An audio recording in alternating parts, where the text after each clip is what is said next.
Selamat pagi semuanya. Hari ini kita akan masuk ke materi arsitektur modern dengan diawali modern awal oleh kelompok 1. Ini anggota kelompoknya. Silakan pada anggota kelompoknya. Yuk. Yap, silakan. Siapa yang mau presentasi?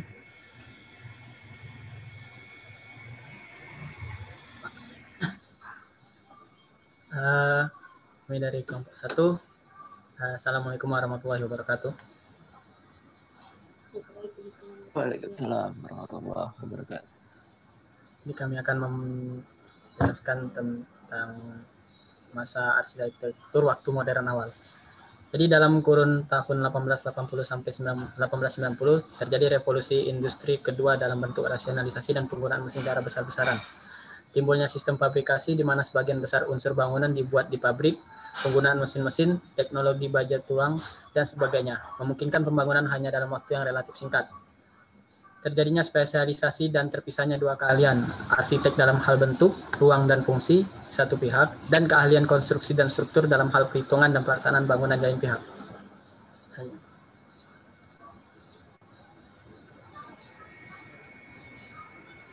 Di waktu selanjutnya, pertentangan di masa modern awal. Jadi waktu munculnya arsitektur modern awal ini nih, ada pertentangan-pertentangan yang terjadi. Karena seperti pertama, arsitektur sebagai art versus arsitektur sebagai sains. Dimana kalau sebelum modern awal, yakni masa pra-modern, arsitektur itu masih melihat suatu bangunan tuh melihat dari seninya.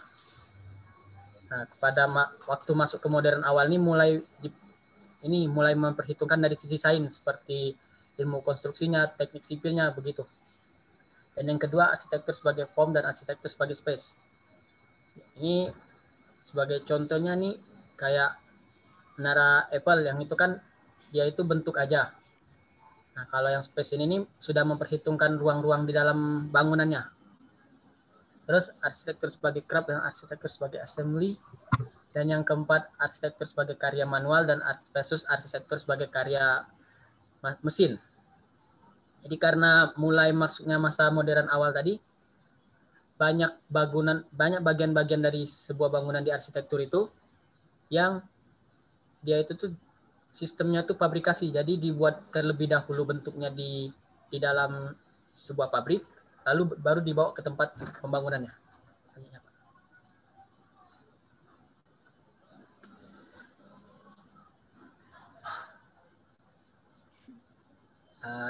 Karakteristik arsitektur modern awal. Ciri umum dari gaya arsitektur yang melanda dunia pada akhir abad 19 dan awal 20 adalah simetris, kubus atau semua sisi dalam komposisi dan kesatuan bentuk elemen bangunan, jendela, dinding, atap, dan lainnya dalam komposisi bangunan. Nah, di sini bisa kita lihat ciri-ciri dari karakteristik arsitektur modern awal, yakni satu, melawan penggunaan bentuk-bentuk sejarah. Yang kita lihat tadi kan, modern awal itu tuh lebih ke fungsionalisme dan purisme. Fungsionalisme itu yang yaitu kembali ke membangun bangunan sesuai dengan fungsinya tadi. Terus kalau purisme itu tuh tujuannya tadi, tujuan murni dari bangunan tersebut dibangun. Yang kedua ini bangunan menghindari referensi dan masa lalu dan kembali kepada bentuk-bentuk murni. Nah, yang ini dari ide dan konsep yang purisme tadi, maksud saya tadi. Yang ketiga, arsitektur mementingkan fungsi sistem bangunan dan struktur. Yang ini yang berkaitan dengan yang art versus science tadi. Yang dia lebih ke perhitungan dari konstruksi sipilnya dan lain-lainnya. Selanjutnya, Pak.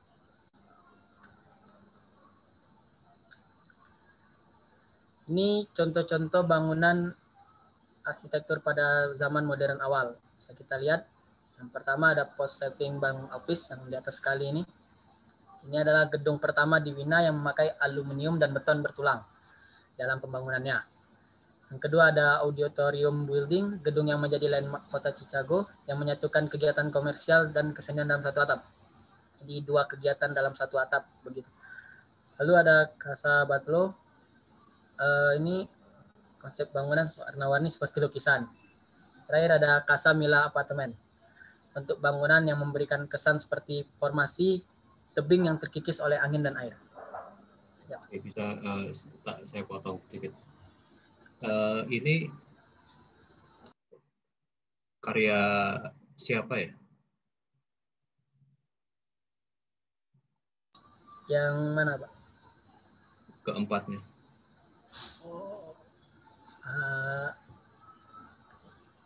Kurang tahu, Pak. Oke. Jadi kalau bisa lebih jelas gitu karya-karyanya siapa. Yuk, silakan.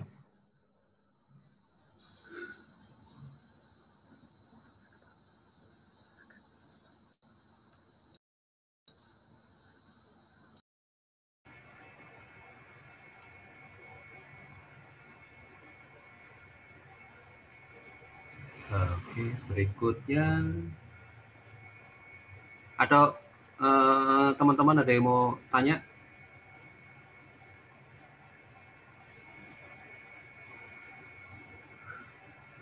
Tentang arsitektur modern awal, nanti saya akan kasih penjelasan sih. Ada beberapa part yang agak kurang pas, tapi nanti aja di belakangan. Silakan, ada yang mau bertanya kepada kelompok modern awal?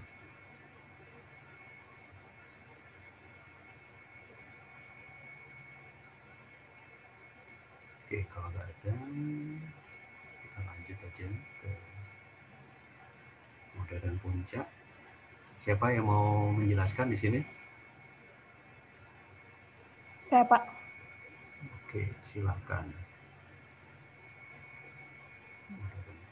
Baiklah, selamat pagi semuanya. Di sini saya akan memaparkan materi tentang arsitektur modern puncak.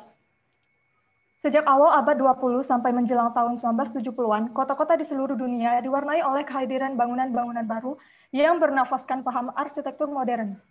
Lebih dari sekedar paham atau aliran, konsep arsitektur modern ini juga diwujudkan dalam bentuk gerakan yang disosialisasikan melalui kampanye dan bahkan kecaman-kecaman terhadap konsep-konsep yang dianut sebelumnya. Arsitektur modern timbul karena adanya kemajuan dalam bidang teknologi yang membuat manusia cenderung untuk sesuatu yang ekonomis, mudah, dan bagus. Definisi arsitektur modern sendiri adalah suatu istilah yang diberikan kepada sejumlah bangunan dengan gaya karakteristik serupa yang mengutamakan kesederhanaan bentuk dan menghapus segala macam ornamen. Sedangkan material yang biasa digunakan dalam arsitektur modern ini adalah besi, baja, kaca, dan beton. Dan berikut adalah tokoh-tokoh populer pada masa ini. Yang pertama adalah Michael Gropius yang mendirikan sekolah Bauhaus. Bauhaus merupakan sekolah seni yang bertujuan menyatukan antara arsitek, seniman, dan tukang yang didirikan oleh Walter Gropius. Sistem pengajaran di sekolah ini berupa teori dan praktek atau workshop. Tujuannya kerjasama seniman dan pengrajin, kerajinan yang setara dengan seni, dan desain yang berkonsep industrial. Tokoh selanjutnya adalah Ludwig Mies van der Rohe. Mies berasal dari Aachen, Jerman, yang merupakan staf pengajar di Bauhaus. Desain yang dihasilkan Mies merupakan penghubung antara sejarah tradisi klasik dan modern. Didominasi oleh bahan konstruksi baja dan kaca, ia mengutamakan arsitektur yang bersih dan minimalis. Semboyan-semboyannya yang menjadi cap bagi bentuk arsitektur modern antara lain less is more dan simplicity is beauty. Dan berikut adalah karya Ludwig Mies van der Rohe.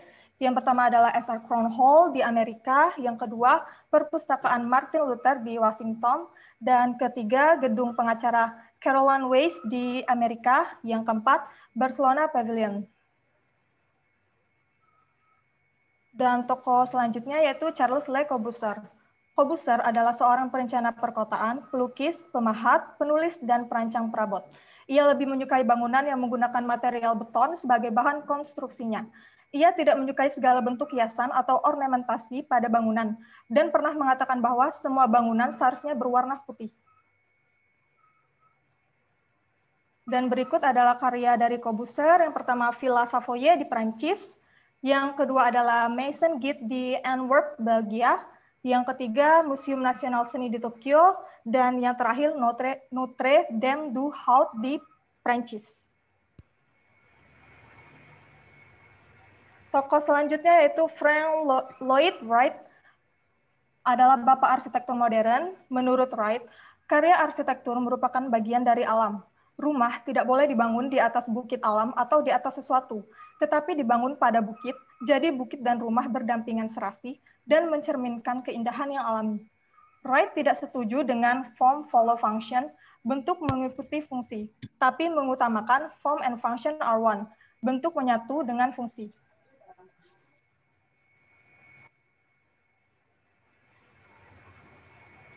Dan berikut adalah karyanya Falling Water di Pennsylvania, Solomon R. Guggenheim Museum di New York, dan Unity Temple di Oak Park, Illinois. Dan semboyan-semboyan arsitektur modern, yang pertama ada Less is More, dikemukakan oleh Miss van der, yang berpendapat bahwa estetika arsitektur harus didasarkan pada prinsip-prinsip desain less is more. Jadi desain less is more ini adalah desain minimalis, prinsipnya meminimalisir penggunaan elemen non-fungsional. Dan yang selanjutnya adalah Form Follow Function, dikemukakan oleh Louis Sullivan di Chicago, yaitu bentuk bangunan mengikuti fungsinya.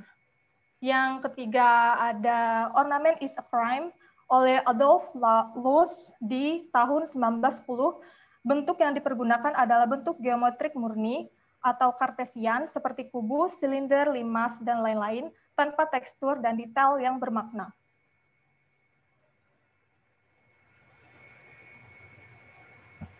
Dan faktor penunjang arsitektur modern. Yang pertama ada kapitalisme yang mengutamakan efisien dan fungsionalisasi.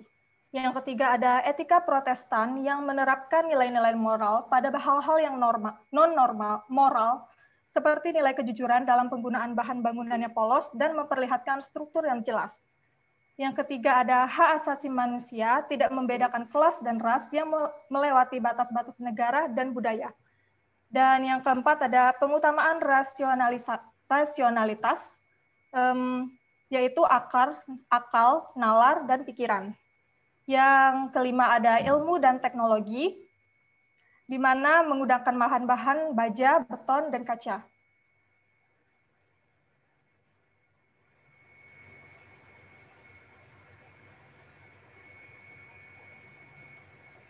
Arsitektur modern setelah Perang Dunia Kedua. Di sini ada dua pandangan masyarakat terhadap arsitektur setelah Perang Dunia Kedua. Yang pertama adalah bagi mereka yang berpihak pada teknologi dan industrialisasi, tahun 1950-an dikatakan sebagai titik puncak kejayaan arsitektur modern. Dan pandangan yang kedua, bagi mereka yang menempatkan arsitektur sebagai karya yang estetik dan artistik, tahun 1950-an dilihat sebagai titik awal kemerosotan arsitektur modern. Dan ini juga menjadi pemicu arsitektur modern akhir. Dan ini adalah alasan mengapa dari pandangan satu tadi, mengapa tahun 50-an dikatakan sebagai puncak arsitektur modern.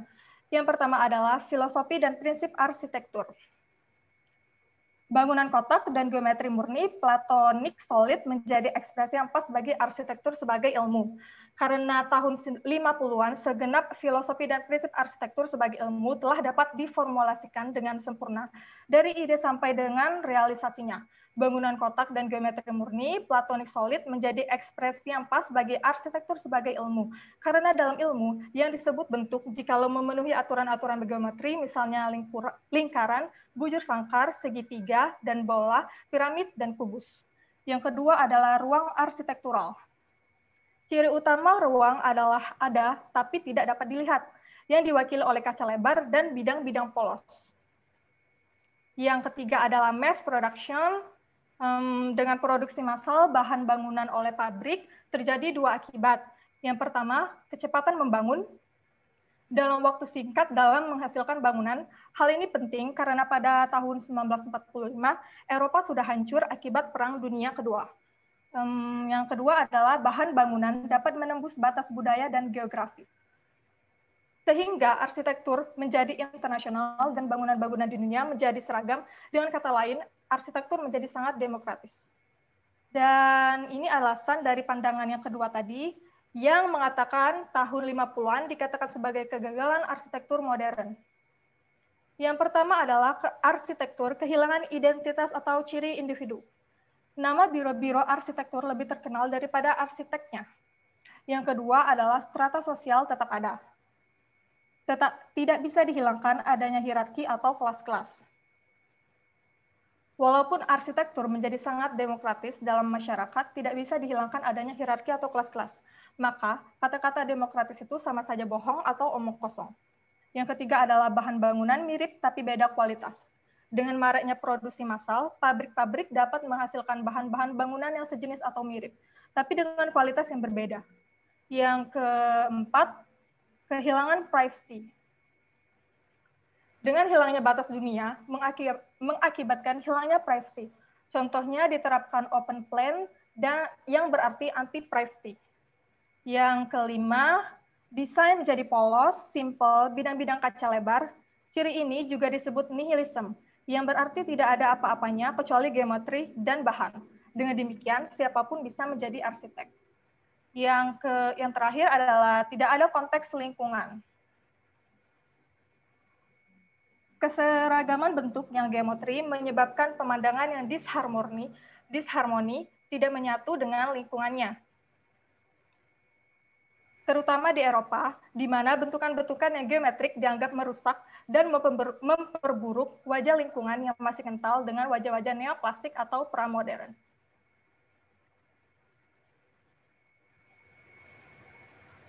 Next. Ya, udah. Halo. Jadi kesimpulannya adalah arsitektur modern berhasil menempatkan diri sebagai sebuah keselamatan baru terhadap arsitektur klasik. Mencapai titik puncak sesudah Perang Dunia Kedua, di mana arsitektur modern hadir sebagai karya yang efisien, waktu dan biaya. Pendidikan arsitektur menduduki diri sebagai sebuah teknik merakit yang murah dan cepat. Arsitektur bersifat tidak kedaerahan dan tidak menyertakan kesejarahan. Maksudnya, suatu bangunan bisa didirikan di mana saja, menyertakan unsur-unsur ornamen yang menyatakan kekhasan dari daerahnya. Penggunaan bahan bangunan seperti beton, baja, kaca yang mudah diproduksi di berbagai negara, penggunaan bahan tersebut juga menembus budaya. Mudah diterima dimanapun karena desainnya seragam, berbentuk kotak, tak berdekorasi, bahannya ditata dalam perulangan yang monoton. Semboyannya yang terkenal adalah form follow function, seni menjadi tersingkir karena tidak mengikuti fungsi dan memperlambat pembangunan. Terima kasih. Mau tanya ini dapat bahannya dari mana? Itu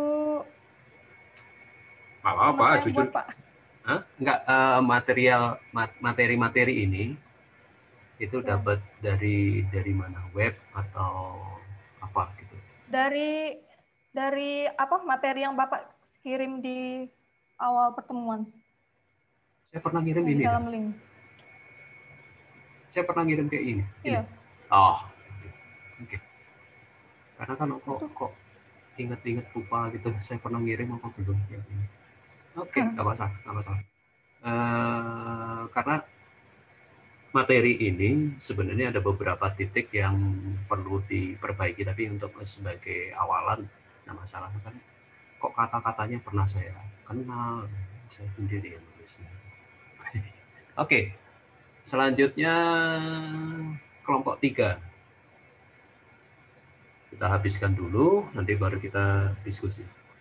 Silakan kelompok 3 siapa yang jadi juru bicara? Indah. Oh, oke. Indahnya ada 3 di sini. Selamat pagi, Pak. Selamat pagi, teman-teman. Pagi. Saya ingin menjelaskan tentang modern akhir. Modern akhir itu bermula dari runtuhnya arsitektur modern terakhir yang disebut juga international style. di mana arsitektur postmodern terus berkembang menjadi banyak aliran, diantaranya yaitu aliran neo-modern yang muncul pada tahun 1980. Ciri-ciri dari arsitektur modern akhir ini yang pertama memiliki konsep yang spesifik, kemudian masih memperlihatkan kejelasan struktur dan sainsnya dengan ide-ide yang inovatif, beralasan dan masuk akal. Kemudian keseragaman dan keserasian pada fasad bangunan lebih diutamakan dengan penggunaan bahan dan warna terkadang bersifat monoton namun tetap inovatif. Yang terakhir, memadukan unsur-unsur yang berkesan mungkin dan tidak mungkin. Nah, dari ciri-ciri tersebut muncullah banyak sekali aliran-aliran pada arsitektur modern akhir. Yang pertama diantaranya yaitu ada eclecticism. Jadi pada aliran ini karya arsitekturnya itu mempunyai sebuah cita rasa bangunan yang baik, di mana setiap karya arsitekturnya itu dihasilkan dengan menampilkan kehikmatan, keseriusan, dan berkesan momentalis. Kemudian pada aliran arsitektur ini dia terbagi menjadi tiga bagian utama, yaitu kepala, badan, dan kaki. Ketiga bagian bangunan ini merupakan hierarki dari suatu bangunan dan sering pula disebut sebagai prinsip antropomorfisasi. Aliran yang kedua yaitu suprematis. Gerakan seni yang berfokus pada bentuk geometris dasar seperti lingkaran, kotak, garis, dan persegi panjang yang dilukis dalam rentang warna terbatas. Proyek arsitektur suprematis pertama diciptakan oleh Lazar Kiedekel pada tahun 1926. Pada pertengahan 1920-an hingga 1932, Lazar Kiedekel juga membuat serangkaian proyek futuristik seperti Aerocity, Garden City, dan City Over Water. Pada abad ke-21, arsitek Zaha Hadid bertujuan untuk mewujudkan karya Maleki dan memajukan suprematisme dengan membangun bangunan yang sepenuhnya abstrak. Jadi pada aliran ini, arsitek yang menganut aliran suprematis ini adalah diantaranya itu Zaha Hadid. Kemudian aliran yang ketiga yaitu brutalis, di mana kita ketahui brutalis itu berasal dari bahasa Perancis yang artinya kasar, sehingga aliran ini diartikan sebagai aliran yang menentang kesan-kesan yang ditimbulkan dalam karya-karya arsitektur modern, seperti kesan kaku dan monoton. Karya-karya pada aliran ini lebih bersifat tertutup, ringan, struktur terkesan kuat meski mengambang, menampilkan kesan berat bangunan karena kebanyakan menggunakan bahan fabrik seperti beton. Selanjutnya yaitu aliran high-tech. Pada aliran ini, karya-karya arsitektur mengambil bentuk dari karya-karya arsitektur modern, kemudian diekstrimkan melalui kecanggihan teknologi. Penggunaan elemen-elemen struktural yang dominan dengan penggunaan material bangunan dari era modern seperti kaca, beton, dan baja yang diekspos, serta pemilihan warna-warna yang menunjukkan suatu arsitektur teknologi canggih yang seolah-olah berkiblat ke arah arsitektur masa depan. Ada beberapa arsitek-arsitek yang terkenal pada masa modern akhir. Yang pertama yaitu arsitek Rafael Pinoli dengan karyanya di mana kesan high-tech pada bangunan ini, yaitu bangunan Tokyo International Forum, terlihat pada bagian interiornya yang menggunakan rangka-rangka baja. Tuntutan bentang lebar yang bebas, kolom menjadi dorongan utama pada proses perancangan bangunan ini. Selain keinginan untuk mengekspos sistem strukturnya menjadi sebuah ornamen yang menimbulkan kesan tersendiri pada bangunan ini. Arsitek yang kedua yaitu Renzo Piano, di mana karyanya antara lain yaitu Pompidou Center, karya Richard Rogers dan Renzo Piano.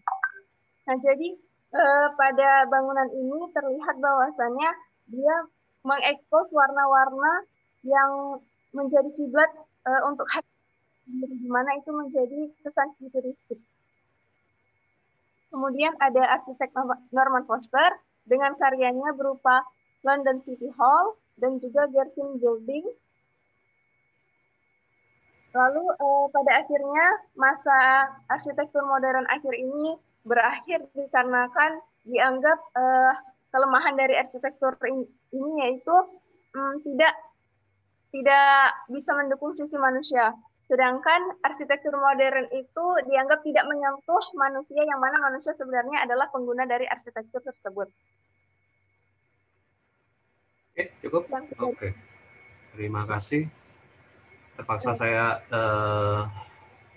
agak masuk ke dalam, karena gini, untuk yang kelompok ketiga, yang arsitektur modern akhir, gaya bangunan high-tech, kemudian contoh-contohnya, itu tidak tepat dalam pengertian dia tidak masuk dalam kurun waktu modern akhir.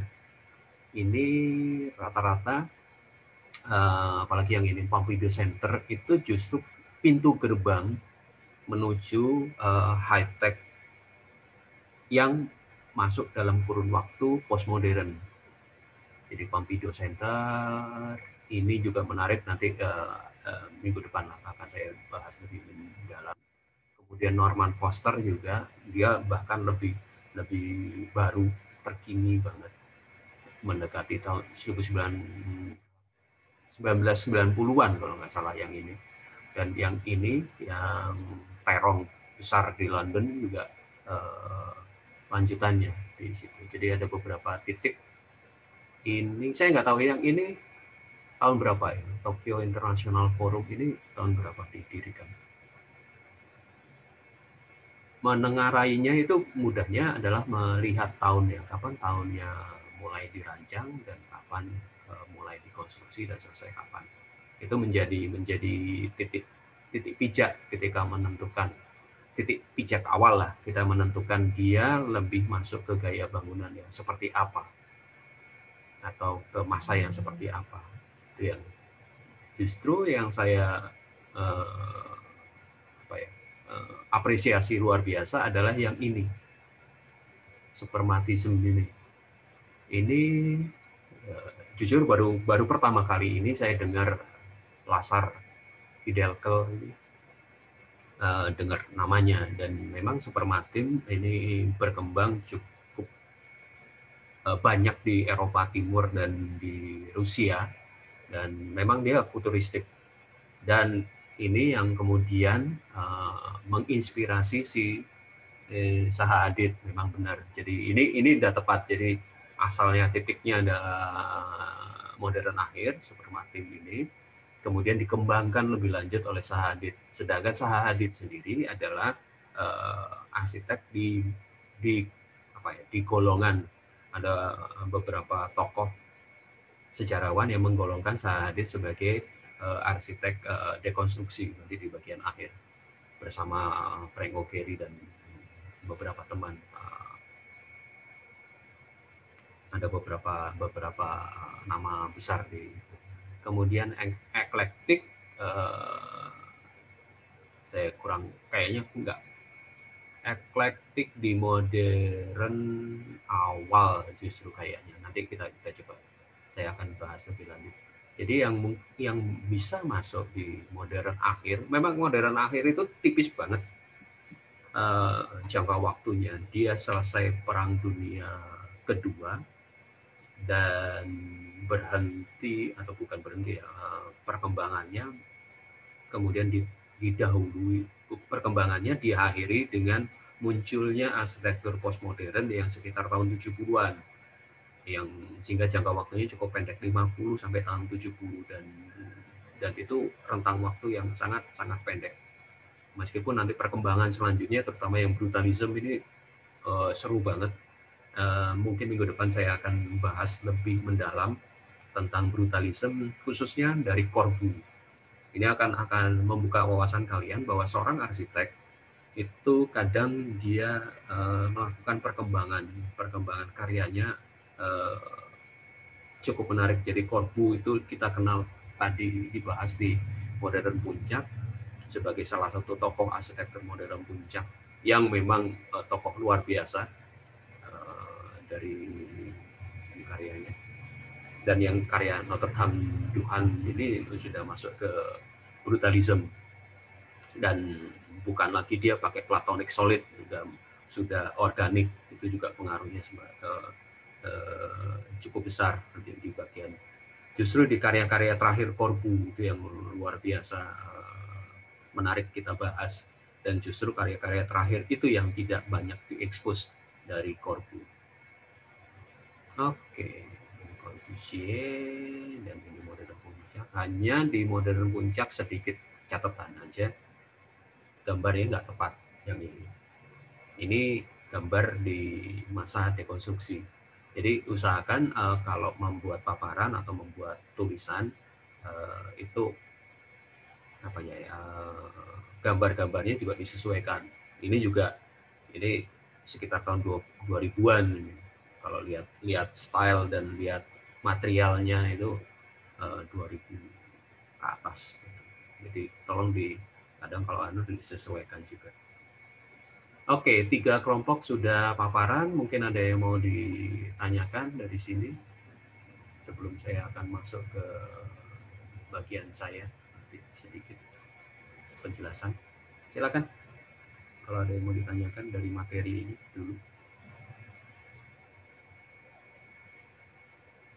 Karena kalau kalian sudah pegang ini sih sebenarnya materi itu sudah cukup, sebagian besar sudah cukup ada di teknik. Nanti mungkin saya akan perbaiki lagi lebih baik lagi untuk menjadi pegangan selanjutnya. Jadi dulu memang ini masuk di arsitektur sejarah dan teori arsitektur mancanegara, sehingga di dalamnya juga ada teori, sehingga di modern puncak juga kalian bisa mendengar atau bisa mengetahui ada beberapa teori-teori dasar. Orang ini crime, form, follow function, kemudian less is more. Apa kaitannya dan segala macam, itu juga satu hal tersendiri. Silakan kalau ada yang mau ditanyakan sebelum saya memperdalam nanti di materi. Yuk, silakan. Udah?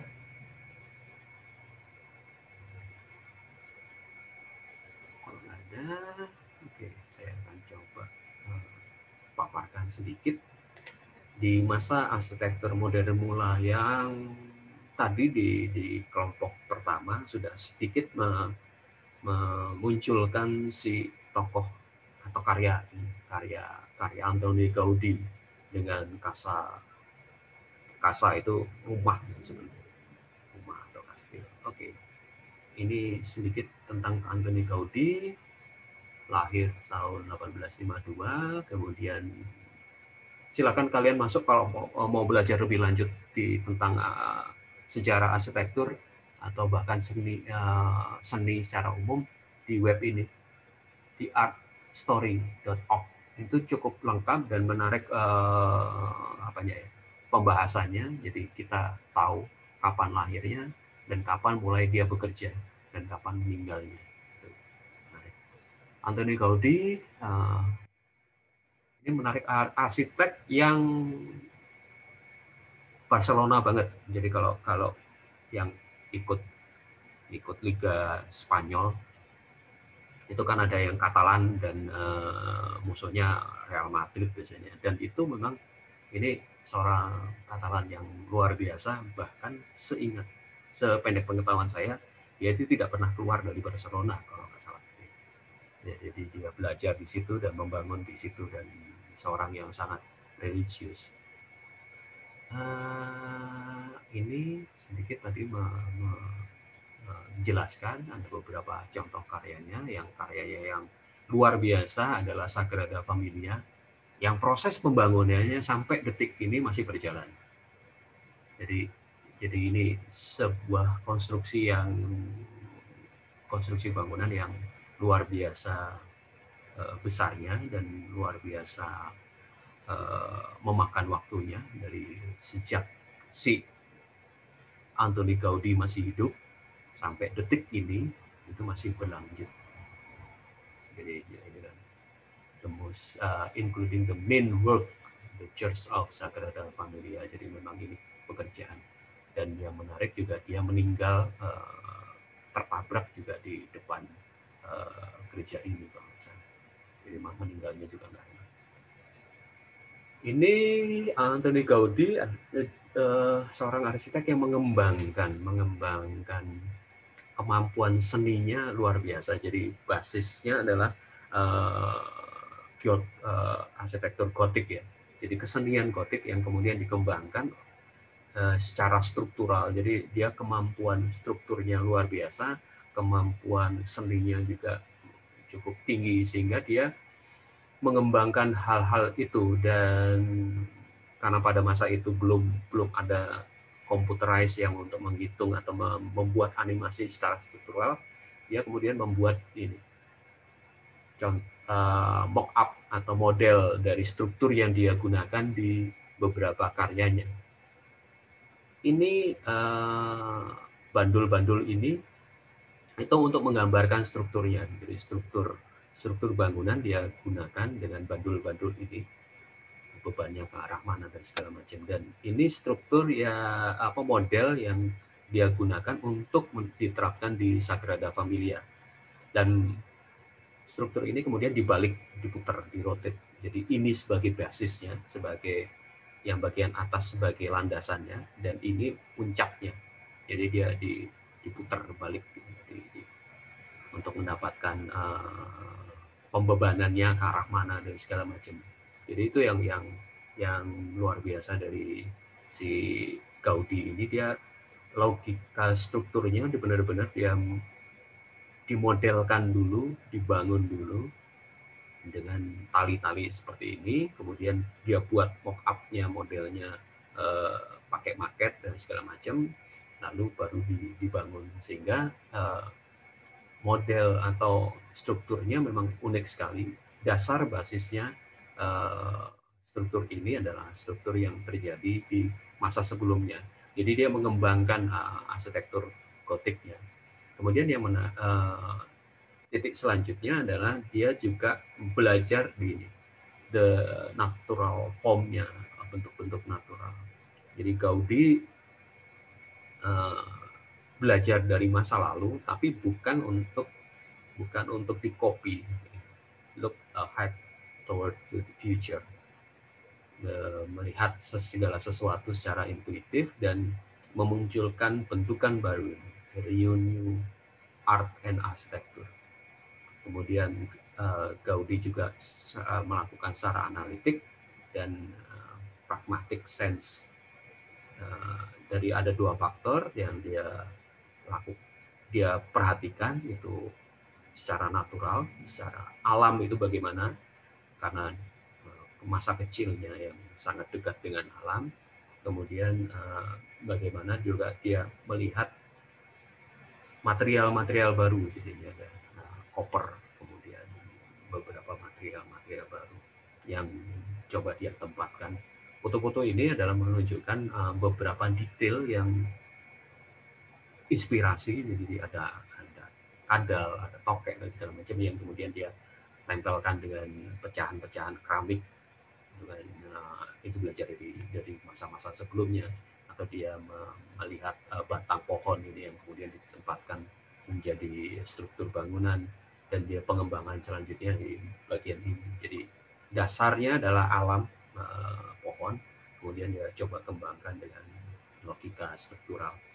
Dan beberapa detail seperti keong ini muncul menjadi tangga dan segala macam.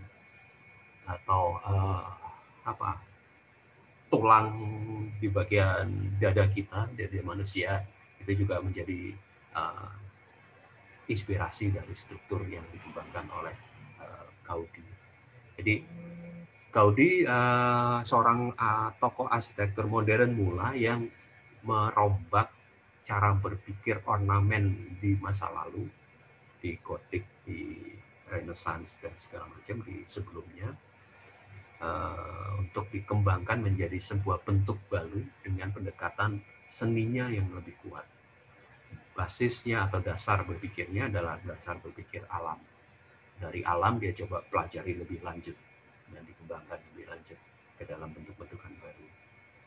Tokoh kedua ini berseberangan banget dengan yang Antoni Gaudi. Kalau Antoni Gaudi benar-benar mencoba melihat alam dan mencoba mendekatkan secara seni, Peter Beighran adalah seorang arsitek yang tokoh besar sih sebenarnya, tapi jarang dibicarakan. Bahkan saya mencari datanya si Behren ini juga sangat minim.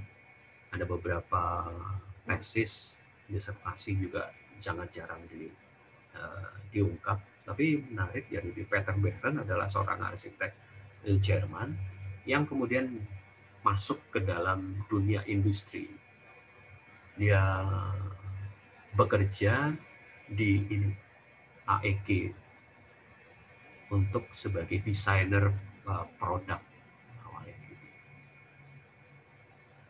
Jadi beberapa desainnya seperti jam dan segala macam adalah desain dari si Behren ini. Kemudian si Behren ini juga berkembang ketika sebelum mulai Perang Dunia Pertama, dan kemudian di Perang Dunia Kedua juga terjadi, sehingga pengaruh politik di Jerman dan di Eropa secara umum itu akan mempengaruhi cara berpikirnya. Kenapa industri, kalau kalian perhatikan di paparan tiga kelompok tadi, kenapa industri sangat kuat terjadi, kenapa industri sangat mendorong munculnya arsitektur, karena ini adanya Perang Dunia Pertama dan Perang Dunia Kedua yang memang merombak cara berpikir dunia secara umumnya. Kemudian yang menarik dari Behren, setelah dia di AEG, kemudian dia juga buka kantornya, dan ketika membuka kantor, orang-orang yang pernah bekerja di Behren ini yang luar biasa. Jadi ada Louis Mies van der Rohe yang tadi diungkap, ada Corbusier, dan ada Walter Gropius. Mereka bertiga ini pernah bekerja dengan Peter Behren dengan pendekatan industrialnya, karena dia pernah juga bekerja di AEG sebagai desainer. Dan ini beberapa karya dari Peter Behren, dari kettle. Ini kettlenya kettle listrik ya, bukan kettle yang di atas kompor, tapi ini kettle listrik. Kemudian yang terkenal kalau kalian masukkan itu adalah ini kipas anginnya, lampunya, dan hair dryer. Jadi ini beberapa karya-karya Behren yang luar biasa, menunjang ke mass production. Jadi bagaimana desain yang perangkat ini dari kettle sampai kipas angin ini bisa kemudian juga mempengaruhi cara berpikir arsitekturnya. Jadi teknik production, mass production itu juga menjadi nafas arsitektur si Behren, dan efeknya mempengaruhi ketiga tokoh besar. Tadi sudah dijelaskan satu persatu kenapa Mies van der Rohe itu seperti apa, kemudian Corbusier itu gimana, Walter Gropius seperti apa. Nah, kita coba masuk melihat lebih jauh. Kalau kalian tahu lah, Perang Dunia Pertama dimulai itu 1914 dan diakhiri 1918. Kemudian tidak jauh dari situ, bahkan tidak lebih dari 30 tahun, itu sudah ada Perang Dunia Kedua. Jadi waktu 1900 sampai 1950 isinya itu perang. Jadi perkembangan arsitekturnya juga sangat dipengaruhi kondisi politik pada masa itu, politik dan ekonomi pada masa itu. Oke, tadi sudah dijelaskan ada Bauhaus yang didirikan oleh Walter Gropius. Sudah dijelaskan juga bahwa Bauhaus itu the most influenced current architecture and in modern design, terutama di arsitekturnya. Dia sebuah sekolah yang memadukan antara seni dan industri. Seninya seni apa ini? Di Bauhaus itu tidak hanya arsitektur, tapi graphic design, interior design, industrial design, dan tipografi sampai hurufnya. Ini ada beberapa contoh hurufnya. Ini perangkatnya, industrial design, ini interiornya, dan ini graphic design-nya. Jadi ada warna-warna khasnya. dan ini karya arsitekturnya. Dan Bauhaus itu ternyata ada 3 tempat yang berkembang yang dibuka di Jerman, ya fokusnya ke Jerman. Kenapa Jerman? Silahkan kalian cek sejarah Perang Dunia Pertama dan Perang Dunia Kedua, posisi Jerman itu seperti apa, dan silahkan juga dicek kenapa Jerman, kenapa Prancis, dan bagaimana Inggris. Kemudian efeknya nanti dengan Belanda, karena Belanda akan sangat mempengaruhi karya arsitektur yang ada di Indonesia. Saya ingin menjelaskan secara global dulu, nanti kalau mau memperdalam, silakan Anda telusuri lebih lanjut. Bagaimana sih posisi Jerman terhadap Inggris, terhadap Prancis, kemudian posisi Belanda di mana, dan efeknya apa terhadap Indonesia nanti. Ini sebagai pintu masuk ke materi semester depan, arsitektur Nusantara. Kembali ke sini, ke Bauhaus. Jadi Bauhaus didirikan di Weimar, di Sau, dan di Berlin dengan rentang waktu yang berbeda-beda. Pertama diketuai oleh Walter Gropius, tadi sudah dibahas juga. Kemudian Mies van der Rohe juga pernah menjadi ketua atau direktur di Bauhaus. Bauhaus tutup karena adanya mulai Perang Dunia Kedua, terutama dengan Nazinya. Dan si Walter Gropius dan van der Rohe kemudian lari, tanda kutip, ke Amerika. Kemudian sebelum mereka lari, ada pergerakan yang menarik. Kalau tadi kalian lihat, ada van der Rohe, ada Walter Gropius, padahal di Beren tadi ada 3 orang, Gropius, van der Rohe, dan Le Corbusier. Le Corbusier perannya apa di arsitektur modern? Dialah yang pencetus dari gerakan ini. Silakan baca sendiri, saya juga nggak bisa bahasa Prancisnya. Tapi mudahnya adalah SIAM, sebuah kongres modern arsitektur yang didirikan tahun 1928, lalu bubar di 1959-an, yang mengembangkan prinsip-prinsip modern movement. Jadi ada pergerakan modern, beda ya. Jadi ada arsitektur modern, ada modern movement. Kemudian tidak hanya tentang arsitektur, tapi juga tentang kota, tentang industrial design, dan segala macam. SIAM ini awal berdirinya dilakukan oleh atau diinisiasi oleh salah satunya adalah Corbusier, dan ada beberapa Siegfried Giedion ini akan, tanda kutip, tugasnya dia mengembangkan teori arsitektur modern. Jadi nanti kenapa bukan form, kenapa space, itu urusannya Giedion yang mengembangkan lebih lanjut apa itu space dan segala macam, itu Giedion. Jadi tahun 28 diinisiasi oleh Corbusier dan kemudian berkembang selanjutnya. Makanya kemudian huruf di bagian bawah lebih kecil karena berikutnya dilakukan. Lalu apa kaitannya dengan Indonesia? Kaitannya dengan Nusantara nantinya.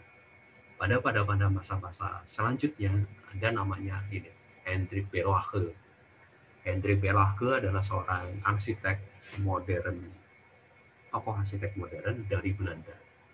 Dialah yang kemudian tanda kutip akan mempengaruhi keadaan arsitektur di Nusantara, karena Berlage inilah yang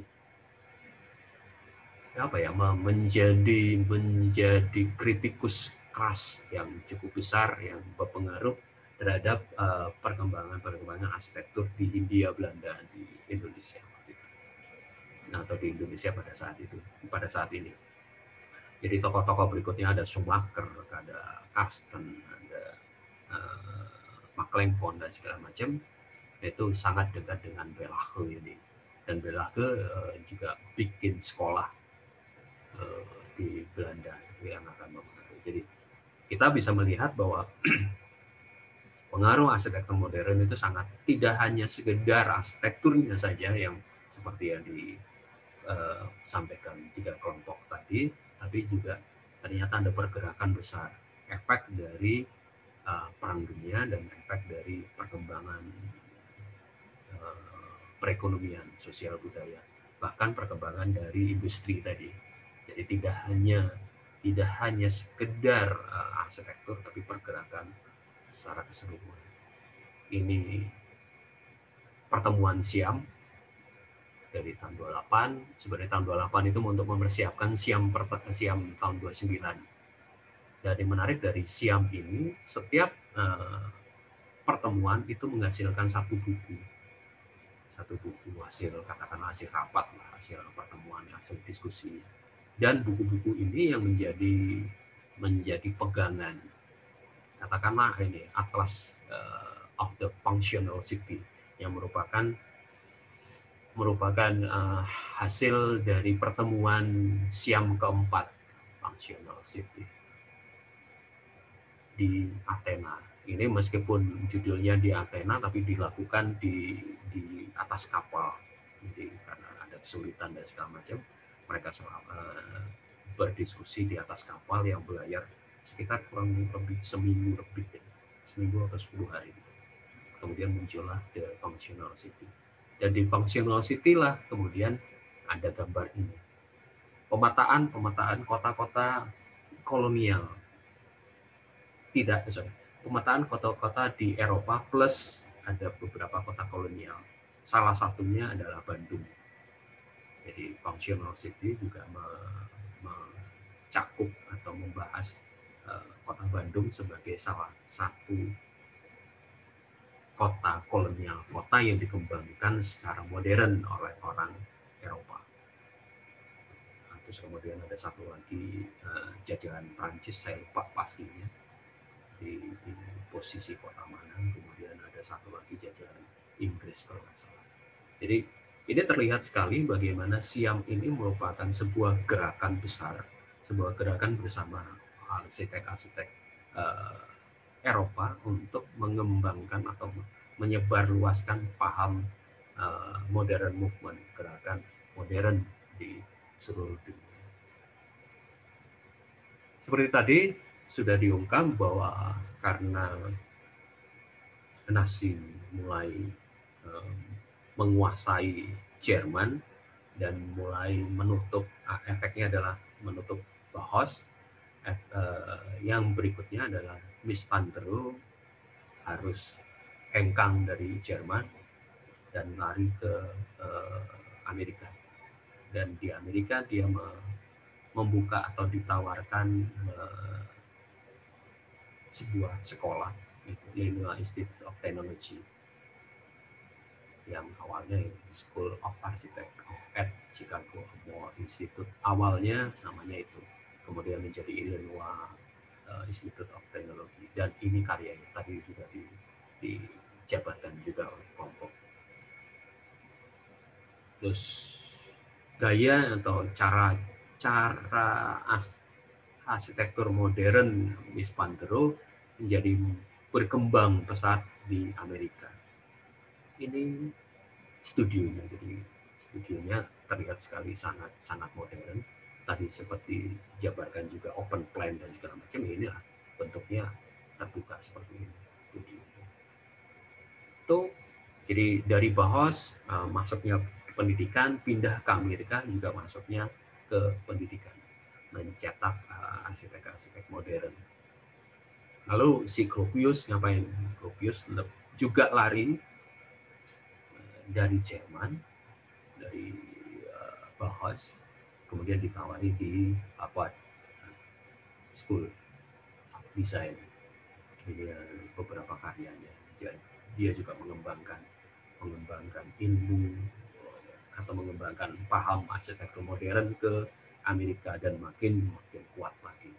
Apalagi kemudian Amerika juga menjadi pelopor besar di PBB, jadi pendiri PBB, dan bahkan tanda kutip pemenang Perang Dunia Kedua juga kan Amerika, sehingga dia yang berhak tanda kutip menguasai atau mengatur dunia dengan PBB. efeknya juga termasuk arsitekturnya gitu. Arsitekturnya juga dikembangkan oleh Gropius. International style dicetuskan pertama kali bukan di Eropa tapi di Amerika. Itu juga ada nanti ada kisahnya tersendiri. Kenapa bukan arsitektur modern? Kenapa judulnya menjadi menjadi international style? Itu sebenarnya sebuah pameran yang berada di Amerika. Data selanjutnya mungkin akan saya jabarkan di minggu depan. Oke. Lalu bagaimana dengan Corbu? Nah, ini urusannya nanti di sini modern akhir di brutalisme. Corbu tidak ikut hijrah ke Amerika karena dia posisinya di Prancis, jauh lebih aman daripada teman-temannya yang ada di Jerman, sehingga dia lebih aman tidak harus. Bahkan ada beberapa teman kalau saya diskusi dengan teman-teman, Corbu itu ditinggal. Kalau teman-teman Siam lainnya, anggota Siam lainnya itu pindah ke Amerika, si Corbu tertinggal di Prancis. Dan efeknya perkembangan arsitekturnya juga beda dengan teman-teman mereka yang ada di Amerika. Ada Corbu, ada Alvar Aalto yang tetap di Eropa dengan ciri khas masing-masing. Itu yang bisa saya sampaikan untuk pertemuan kali ini. Mungkin ada yang mau ditanyakan selanjutnya. Jadi tambahan materi tadi itu sebenarnya untuk melengkapi materi diktat ini, karena diktat ini tentang Siam, tentang Bauhaus tidak dibahas lebih lanjut. Silakan kalau ada yang mau bertanya. Ya Pak. Silakan. Jadi arsitektur setelah Perang Dunia Kedua itu juga terpengaruh ini nggak Pak? Politik kan setelah Perang Dunia Kedua itu kan kayak ada perang dingin gitu Pak antara komunisme lawan kapitalisme. Yep. Sangat memengaruhi. Soalnya kalau saya baca Pak, jadi pas perang dingin itu kan Soviet itu kan musuhnya Amerika ya. Jadi ada namanya itu, istilahnya itu kayak arsitektur Soviet gitu Pak. Yang bahasanya sangat sedikit kan. Bahasanya baca itu dia sifatnya kayak sosialisme. Jadi kayak bangunannya itu dipakai satu bangunan yang untuk semua. Jadi kalau saya baca itu sedikit sih arsitektur Soviet itu di bagian perumahan gitu Pak. Ini apartemen kayak bangunan museum gitu. Publik lah istilahnya gitu. Nah, itu yang serunya sebenarnya. Dengan masa sekarang yang serba terbuka, kemudian efek dari dirobohkannya tembok di Berlin, penggabungan Jerman Barat, Jerman Timur, kita bisa kemudian melihat bagaimana dengan negara-negara Eropa Timur yang lebih condong ke Uni Soviet waktu itu. Ya, negara-negara sosialis lah, yang kemudian bagaimana perkembangan arsitekturnya, apakah mereka mengikuti garis mainstream arsitektur modern versi Gropius, versi Van der Rohe, atau mereka punya sendiri. Dan catatan saya yang makanya di kelompok ketiga ini saya apresiasi adalah Supermatim ini yang sangat kuat, dan itu berkembang di Eropa Timur, di Soviet. Dan tentang arsitektur sosialis sebenarnya saya kembali ke sini. Ketika masa-masa Siam 4, jadi setelah Perang Dunia Pertama, sebelum Perang Dunia Kedua dimulai, Eropa itu sedang kebingungan efek dari Perang Dunia. Perang Dunia Pertama itu sebenarnya bukan hanya tahun ini ya, tahun 1914 sampai 1918. Perang Dunia Pertama itu merupakan rangkaian. Jadi ini Kalau bisul itu meletusnya bisul. Sebelumnya itu perang itu nggak pernah berhenti gitu. Setelah kerajaan Romawi hancur, tidak ada lagi kerajaan besar yang bisa menguasai atau mengatur Eropa secara apa ya, bisa dikatakan diktator lah, katakanlah seperti itu, sehingga mereka saling berperang antar mereka sendiri. Dan meletusnya adalah ini, efeknya adalah mereka membutuhkan sebuah wadah kegiatan. Arsitektur kan intinya itu, wadah aktivitas yang sangat murah, sangat apa ya, tadi kalau tadi ada bahasan demokratis, sehingga setiap warga itu punya hak untuk mempunyai karya arsitektur. Itu yang kemudian dibahas di Siam 4 terutama di sini. Functional city. Functional city adalah sebuah kota yang berfungsi untuk semua warganya. Kalau tadi ada bahasan tentang kesamaan, ada hak asasi manusia, kesamaan hak dan segala macam, bahkan ada yang tadi mengatakan juga di kelompok itu ide atau filosofi Protestan gitu kan, itu kan sebuah penghilangan hierarki. Itu sebenarnya yang terjadi di Eropa setelah pasca Perang Dunia Pertama, yang ekonomi hancur-hancuran dan berubah. Dan itu yang juga berkembang di Eropa Timur gitu loh sebenarnya, dengan sosialis. Perang Dunia Kedua membelah antara yang kapitalis Amerika dan yang Soviet tadi. Kalau ini bisa kita lihat bahwa perkembangan arsitektur modern itu justru kencangnya setelah Perang Dunia Kedua di Amerika. Sehingga ada beberapa yang mengatakan, meskipun tidak tepat, benar sih, arsitektur modern itu arsitektur kapitalis. Mau dikatakan iya juga enggak, mungkin dikatakan tidak juga iya gitu loh kan, jadi repot. Nah, perkembangan yang kesamaan hak dan segala macam justru berkembang di arsitektur Eropa Timur yang sosialis itu, karena basisnya kan sosialis. Sosialis itu kan tidak meniadakan hierarki, meskipun pada prakteknya tetap aja yang anggota partai yang dapat privilege lebih gitu. Tapi secara ide dan segala macam ada kesamaan hak, ada kesamaan rasa, ada kesamaan hidup gitu. Itu yang mungkin bisa saya sampaikan dengan pertanyaan. Silakan Pak kalau mau diperdalam. Berarti juga ini apa politik pengaruh gitu ya? Sangat. Saya masih ragu ya, masih mau membahas lebih lanjut karena takut nanti pemahamannya agak kepleset. Contoh kayak yang ramai kemarin akhirnya dibatalkan. Ibu kota negara baru kita itu benar-benar dari hasrat kita atau memang titipan? Atau pengembangan kota-kota di Indonesia, ada kota satelit, ada kota segala macam.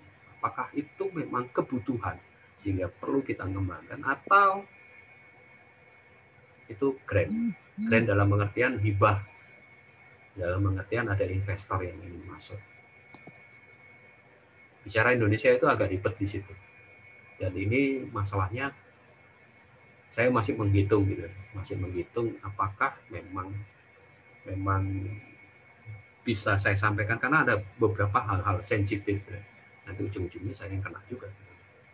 Hal-hal sensitif yang bisa dipelintir, karena kan sekarang informasi itu sangat deras, dan ya belakangan ini juga dengan adanya undang-undang Cipta Kerja jadi ramai lagi gitu. Agak repot saya bicaranya. Karena dari awal berdiri Indonesia, kita tidak pernah bisa lepas merdeka, tanda kutip merdeka sejati gitu. Dari awal pembangunan terutama arsitektur itu terkait erat dengan politik, terkait erat dengan ekonomi, apalagi diperdalam lagi ekonominya adalah ekonomi investor. Dan itu terjadi di semua negara sih, bukan hanya di Indonesia. Cuma di Indonesia ini jadi apa ya? Jadi isu sensitif. Padahal arsitektur itu tidak lepas dari dua hal itu. Contoh, kenapa saya jabarkan Siam ini adalah sebuah pergerakan, memunculkan gerakan untuk mengeksekusi ide modern movement. Cita-cita arsitektur modern itu apa sih? Semua masyarakatnya punya aksesibilitas dan punya kemampuan untuk berarsitektur. Inti dasarnya itu. Sehingga arsitektur tidak lagi hanya punya orang berkelas, kalau kita lihat Baroque, Rokoko dan segala macam, atau daerah Renaissance, tapi semua masyarakat punya hak dan punya kemampuan untuk mampu berarsitektur. Ide dasar dari arsitektur modern itu. Tapi kemudian pergerakan selanjutnya jadi ke kapitalis dan segala macam. Begitu. Ada lagi? Silakan. Itu aja. Yuk, ada lagi yang mau ditanyakan, teman-teman? Isu sensitif, jadi saya benar-benar agak hati-hati saya mengungkapkannya. Dan ini akan juga membuka wacana kalian nanti ke tahap semester depan. Arsitektur Nusantara. Apa itu arsitektur Nusantara? Apa itu arsitektur? Kenapa ada sebutan arsitektur vernakular? Kenapa ada sebutan arsitektur tradisional? Itu efeknya di sini. Titik besarnya di sini. Silakan kalau ada lagi. Yang mau berjalan. Izin bertanya, Pak. Silakan. Yang perpindahan para arsitektur tadi kan ke Amerika ya, Pak? Itu masanya tuh setelah Perang Dunia I atau II? Sebelum Perang Dunia I, ketika Jerman dikuasai Nazi, bersih-bersih orang Yahudi.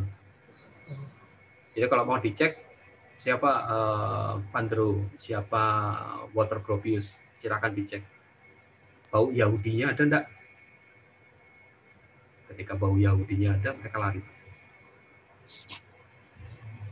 Pak, Ya, makasih, Pak. Pak, permisi, Pak. Silakan.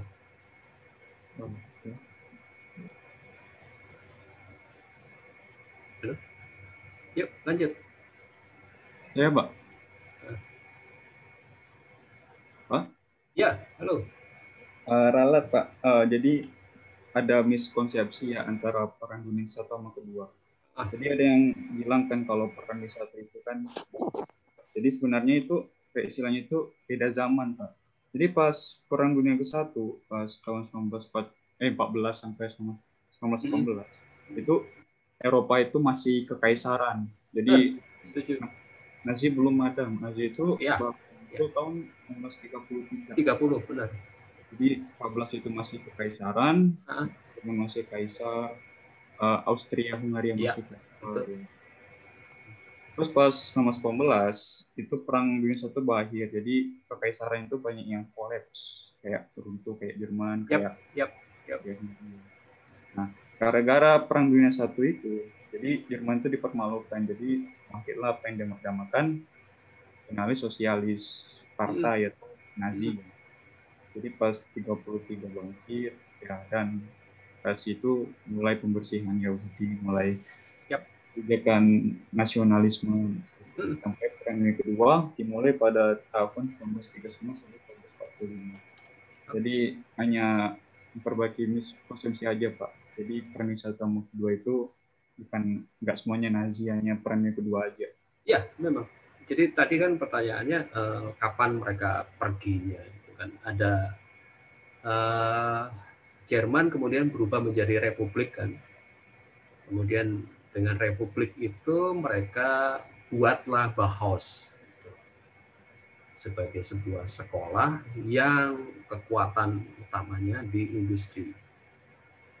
Jadi efek dari Perang Dunia Pertama ya, kekaisarannya hancur-hancuran semua Eropa itu luluh lantah gitu, habis semua secara ekonomi dan semua.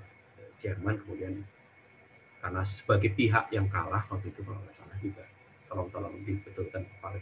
Kayaknya ada ahli politik di sini lumayan. Ya Pak. Terbantu. Jadi Jerman kalah, terus kemudian dia bikin Republik Weimar.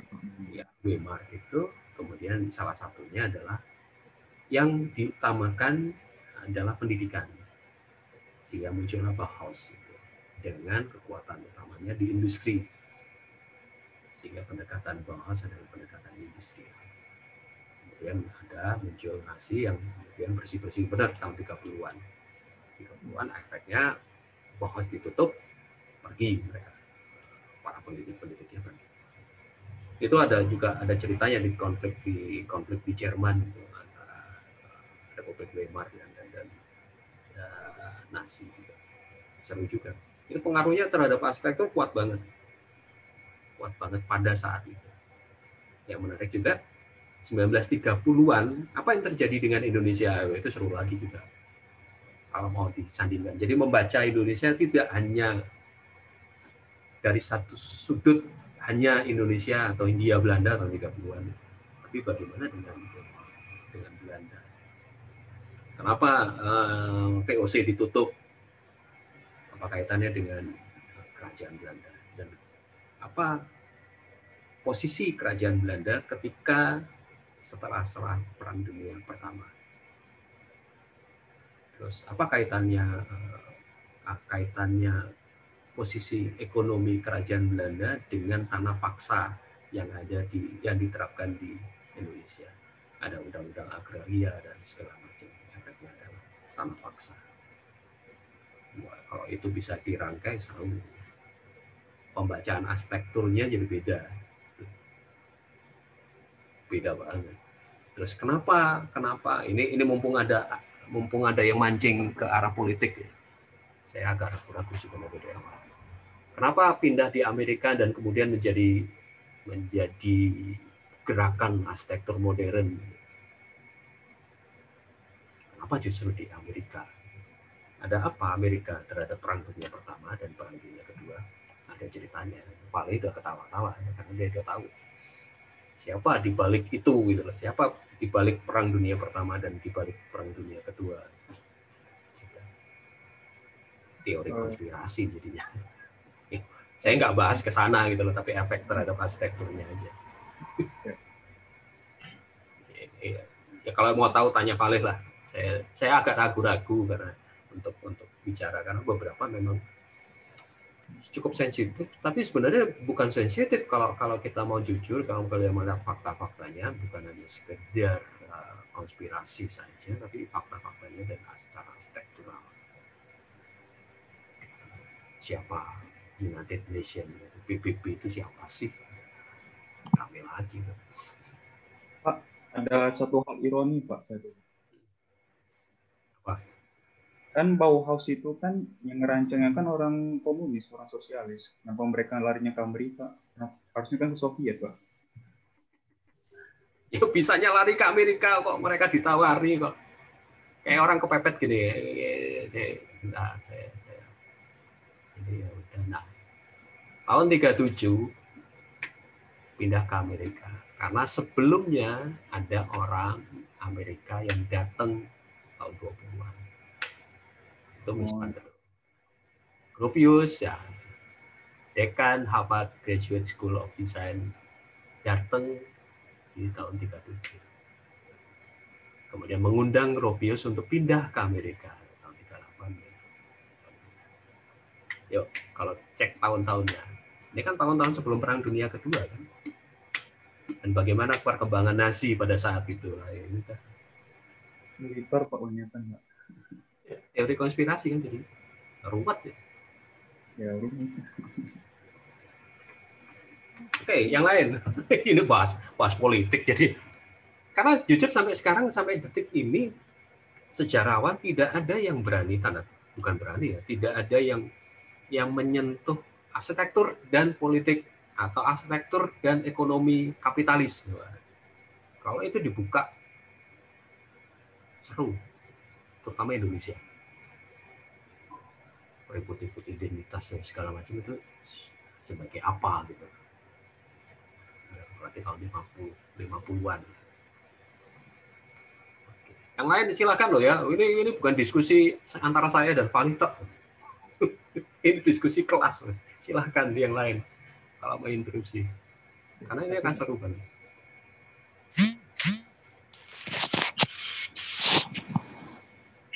Ya.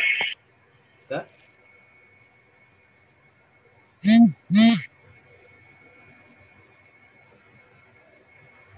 Silakan teman-teman yang lain.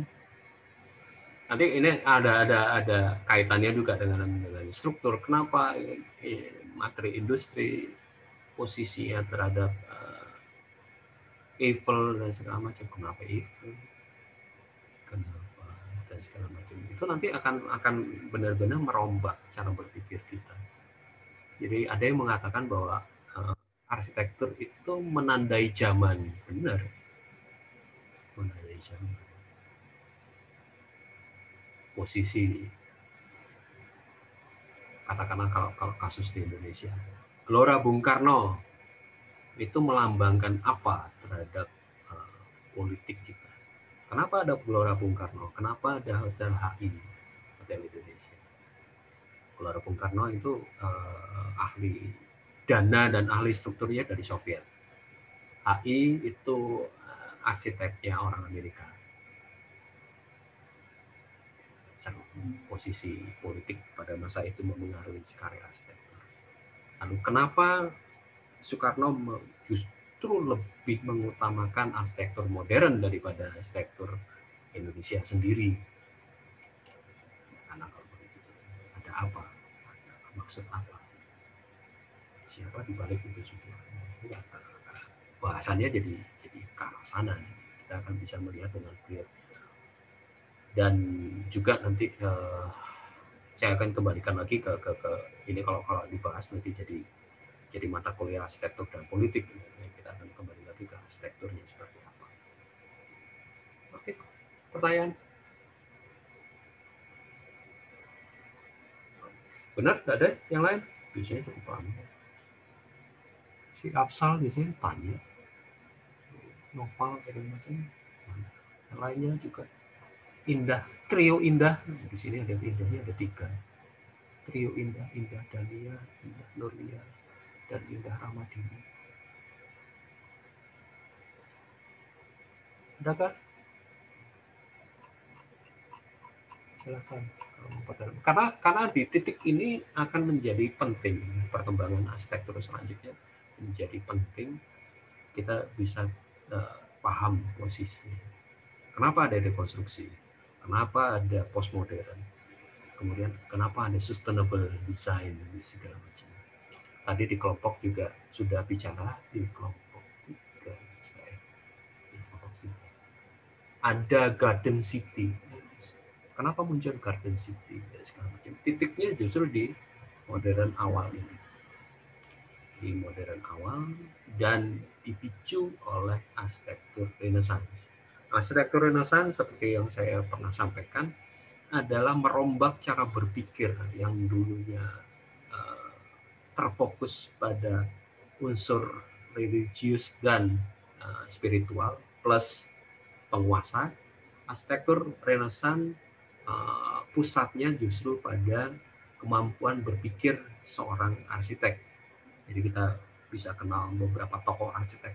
Kalau pada masa-masa sebelumnya tokoh arsiteknya jarang dimunculkan. Yang muncul adalah gotiknya atau neoklasiknya atau barok rokokonya, tapi arsiteknya tidak terlalu kenal. Tapi di masa Renaissance arsiteknya menjadi terkenal dan basisnya biasanya kalau kalian cek satu persatu, basis arsitek-arsitek yang berkembang pada masa itu Renaissance adalah arsitek-arsitek yang mendasarkan pada pengetahuan matematis. Jadi logika matematikanya kuat sekali. Dan itu juga bisa dicek pada masa Renaissance, universitas atau perguruan tinggi yang dibuka adalah ilmu-ilmu apa aja. Itu. Ada ya dari UTS kemarin ada satu teman kalian cukup menarik mengkaitkan antara Black Death dan masa Renaissance. Itu seru banget itu. Jadi Black Death itu setengah dari Eropa mati karena penyakit hampir sama dengan kan kondisi pandemi sekarang ini. Kemudian muncul gerakan Renaissance.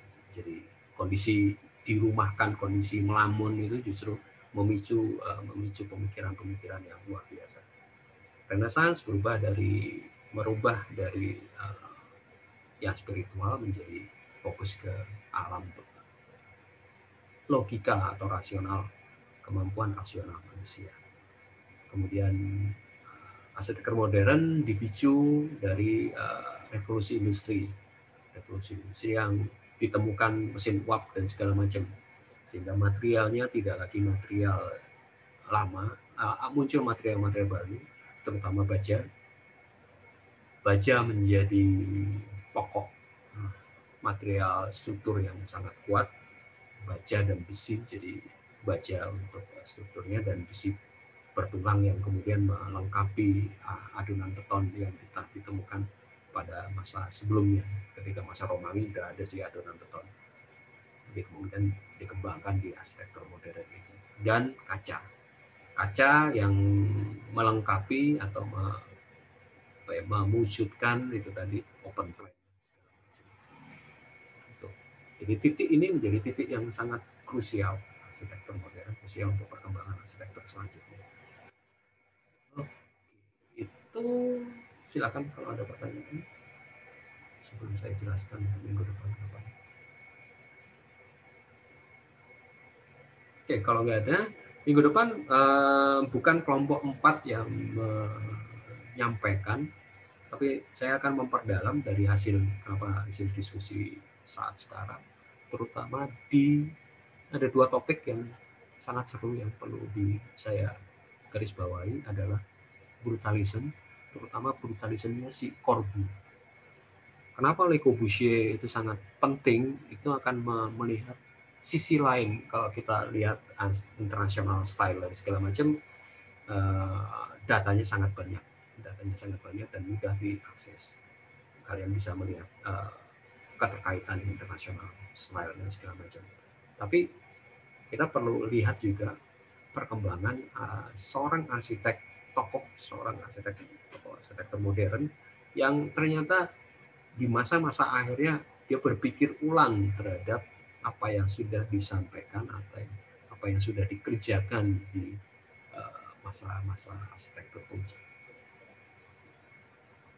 Arsitektur puncak tadi juga sudah dijabarkan. Corbusier itu ada Villa Savoye apa gambarnya ini? Kayaknya bukan. Kemudian bagaimana si Corbusier ini mempengaruhi arsitektur di India, kaitannya kemudian dengan Pak Krishna Doshi yang 2 tahun yang lalu dapat Project Prize dan segala macam. Itu akan cukup seru sih. Ada tokoh Corbusier dan mungkin nanti saya akan sedikit bahas tentang international style.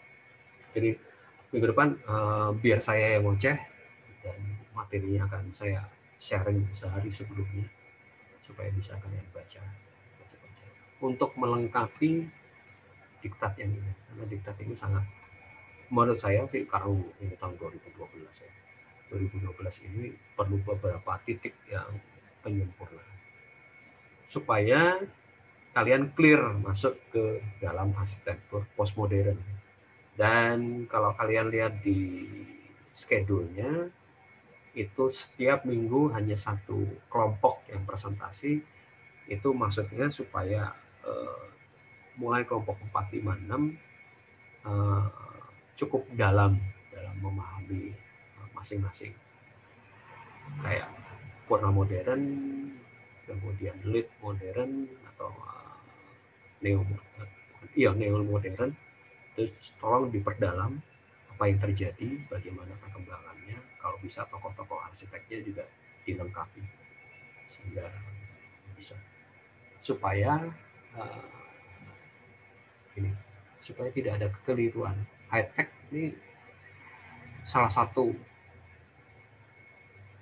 cakupan postmodern sebenarnya yang lebih mengutamakan kemampuan teknologi kayak computer center. Jadi enak ya kelompok 5. Ini sudah ada bocoran materinya dari sini. Silakan diperdalam lagi. Apa sih neo modern? Apa kaitannya neo modern dengan high tech?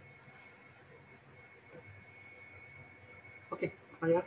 Jadi minggu depan saya 2 minggu lagi baru kelompok 4, berikutnya kelompok 5, minggu berikutnya kelompok 5, dan minggu berikutnya dekonstruksi. Kenapa per minggu? Nanti kan kita lihat bahwa perlu agak dalam dan hati-hati memandangnya. Oke, itu. Silakan kalau ada pertanyaan sebelum saya tutup.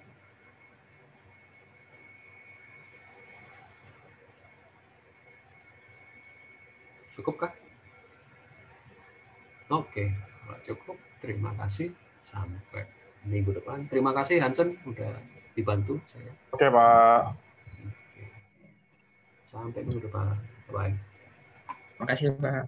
Terima kasih, Pak. Hati-hati ya.